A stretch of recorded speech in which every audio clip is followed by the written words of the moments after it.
Tem. 15 anos nessa carreira.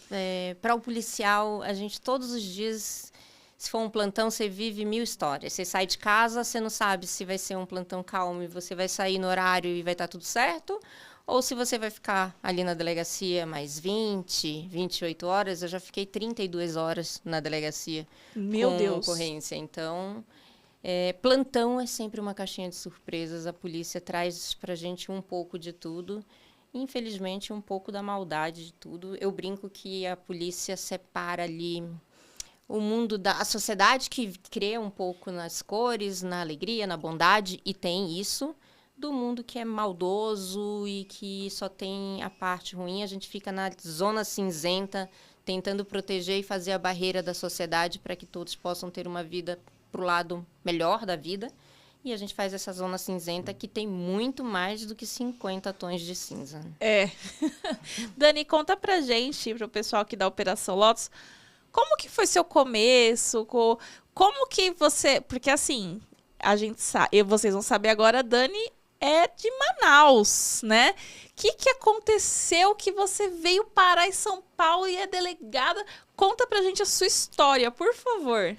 E se você quiser que coloque a foto, fala para as minhas que elas vão colocando, tá? Eu mandei uma foto minha pequenininha. Elas vão colocar. Então, eu nasci em Manaus, vivi em Manaus até os 2 anos e depois eu fui para uma cidade que só chega de barco até hoje. Na verdade, assim, hoje em dia já tem uma estrada ali aberta na região amazônica, mas ainda você tem que colocar o barco em determinado trecho numa balsa para atravessar. E eu prefiro ir para minha cidade de barco, que ainda é a melhor forma de chegar lá. Chama Juruti. É assim, ó. Amazonas está desse lado, Pará está desse lado, os 2 estados se encontraram, o Rio Amazonas cruzou os 2 estados, minha cidade é exatamente onde o Rio Amazonas cruza os 2 estados. E eu cresci, não cresci tanto, né, gente? Eu tenho 1,56 m. Mas eu cresci nessa cidade que não tinha nem energia 24 horas. A energia chegava às 5 horas da tarde e ia embora às 10 da noite.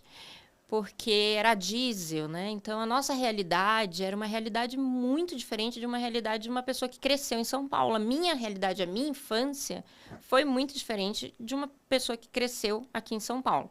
Então, essa foto sou eu numa casinha no quintal da minha casa, que era tipo um sítio, para os padrões de São Paulo. Lá é um quintal normal, né? Meu pai mandou fazer essa casinha aí. A curiosidade dessa foto, gente, é que em determinado momento da vida, minha mãe ganhou de presente uma jaguatirica.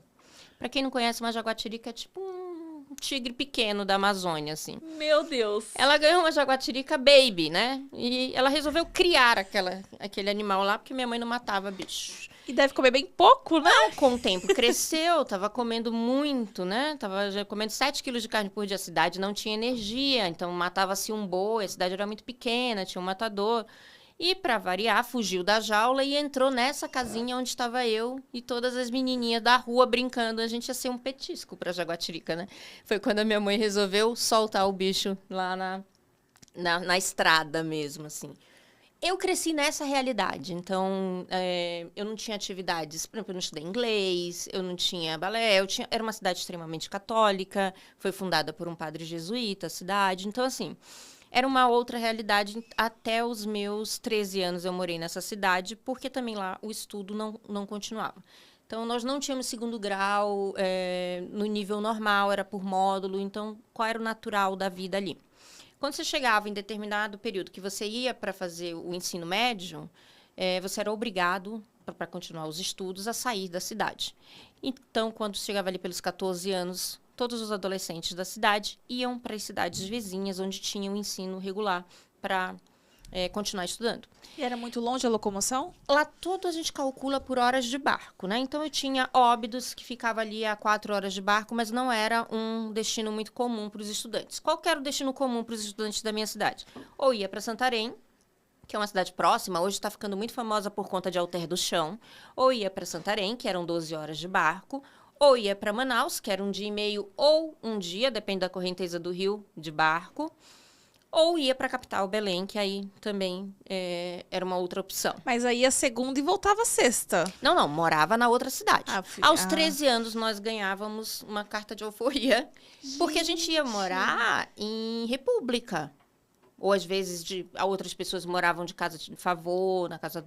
Mas era normal que na minha cidade os pais se reuniam, tipo, no meu caso, se reuniram 3 amigos, meus pais, mais 3, e alugaram uma casa onde foi morar eu, meu irmão. Minha mãe criou 8 rapazes, né? Porque lá também é comum, gente, região norte, né? Minha mãe criou esses rapazes, cresceram como meus irmãos, são mais velhos do que eu. Então, eles foram para estudar também, mas 2 filhos de outros amigos, eles dividiam as despesas e nós éramos responsáveis. Então, com 13 anos, uma realidade muito diferente de São Paulo, né? Uma pessoa com 13 anos aqui não faz nada. Lá a gente ganhava uma carta de alforria e dizia, vá para o mundo, você é independente. E aí, meus primos, que a minha mãe criou também, com 13 anos, saíram de casa e foram estudar em outra cidade. Mas porque a gente queria continuar estudando e para fazer o ensino médio regular, porque na minha cidade era por módulo. Então, ia o professor de geografia e dava todo o conteúdo de geografia. Aí ficava 3 meses sem aula, depois vinha um professor de história e dava todo. Isso naquela época, tá? Hoje já regularizou lá o ensino, a energia também. Então, não se assustem, já tem energia 24 horas na minha cidade. Mas não era assim. E aí, eu fui para Santarém com 13 anos. Então, até a 7ª série eu estudei em Juruti. Eu não tinha estudado inglês. Os cursos que eu fazia era curso de tricô, bordado, crochê. Todos os cursos de ensino religioso que a minha mãe podia colocar, que eram as atividades extracurriculares que nós tínhamos lá. Não sei fazer nada, tá, gente? Só, assim, eu lembro vagamente de 1 ou 2 pontos de crochê. Mas eu fiz todos na minha infância. E aí, depois, para fazer a 8ª... meu irmão foi fazer o primeiro ano. Como ele já ia fazer o primeiro ano, minha mãe achou por bem eu ir também para fazer a 8ª série, até porque eu ia ter uma transição muito grande de escola. Eu ia para uma escola particular em Santarém. E aí, sim, eu ia ter aulas que eu nunca tinha tido, né? Então, inglês, por exemplo, eu fui ter nessa escola. E aí, eu fui para Santarém, morar nessa república. Eu era mais nova, porque eu tinha ido antes. Eu tinha ido 1 ano antes. E em Santarém, eu fiz o 2º grau. Nessa escola que eu estudei o ensino médio, era uma escola que todas as pessoas ali da região colocavam seus filhos para estudar. Então, tinham os filhos dos políticos, os filhos dos fazendeiros, e todo mundo ali queria prestar vestibular fora. E aí, eu entrei nessa vibe e eu falei, eu quero prestar, porque qual era o normal ali naquela época? Fazer o vestibular em Manaus ou em Belém. Esse era o tradicional pra gente, né? Mas aí o pessoal vinha pro sul-sudeste. Eu falei, não, eu quero.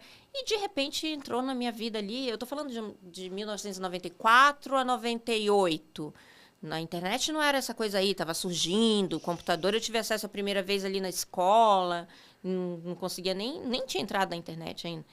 E aí nós tínhamos o quê? Uma apostila que vinha com todas as faculdades, com avaliação. Era um caderno que saía publicado com a avaliação das faculdades.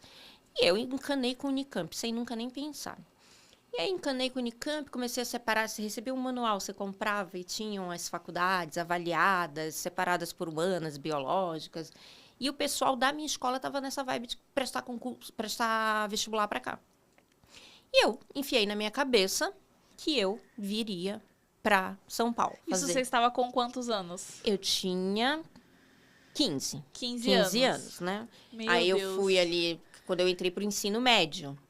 14 eu fiz as 8ª, 15, 16, 17. Isso, entrei para o ensino médio. Já comecei a pensar em vestibular para cá. E comecei a falar para os meus pais que eu queria. O que acontecia? Meu pai tinha um barco de transporte da minha cidade para a cidade que eu estudava. Então, uma vez por semana, meu pai ia para levar os produtos da minha cidade e para carregar nessa cidade e levar para a minha cidade, porque tudo lá chegava de barco. Então, uma vez por semana, meu pai passava na casa para ver se a casa estava em pé, né? Se todo mundo estava lá e tal. Afinal de contas, eram vários adolescentes. Só adolescente morando numa casa, né? Então, uma vez por semana, ele ia lá e ficava, levava o barco. Assim, o barco, gente, é tipo ônibus aqui. Então, como tem um ônibus que vai para Bauru, para, sei lá, Botucatu, era o barco que fazia essa viagem, né? Ele passava ali de Juruti até Santarém, você passa necessariamente por Óbidos e para em todas as cidades. É aqueles barcos de rede, eu ia mandar uma foto, acabei não mandando, que você ata a rede e você tem que levar sua rede, tá, gente? Você não vai ganhar uma rede lá, não tem lugar marcado, você chega lá e procura o seu lugar para atar a sua rede. Hoje os barcos de madeira estão proibidos lá na região para cidades distantes. Eles estão mais trabalhando com os ferry-boats, porque teve muito naufrágio. Então, os barcos daquela época hoje já não são mais permitidos ali pela Marinha e pela Capitania dos Portos. Mas ainda se chega de barco, né? Em 2021 eu fui para minha cidade, num dos ferryboats lá, e a gente fica ali parado, esperando a liberação da Capitania dos Portos. É a mesma coisa. Mesma coisa. Tem que procurar o seu lugar para atar sua rede, enfim. E eu fui para Santarém e entrei nessa onda e comecei a falar que eu queria prestar vestibular aqui. Nem meu pai nem minha mãe deram muita importância. Eu estava no primeiro ano, foi primeiro, segundo, terceiro ano. Quando chegou no terceiro ano, o vestibular aqui era um pouco antecipado do que era lá pra gente. Então, eu lembro exatamente da minha primeira prova de vestibular, que eu lembro do dia que eu cheguei aqui em São Paulo. E aí, quando Mas chegou... como é que foi pra vir pra cá? Como é que foi? Quando chegou a hora de inscrever, porque tinha prazo para inscrever, né? Não tinha Enem na época, né? Então, você tinha que se inscrever nos vestibulares individualmente.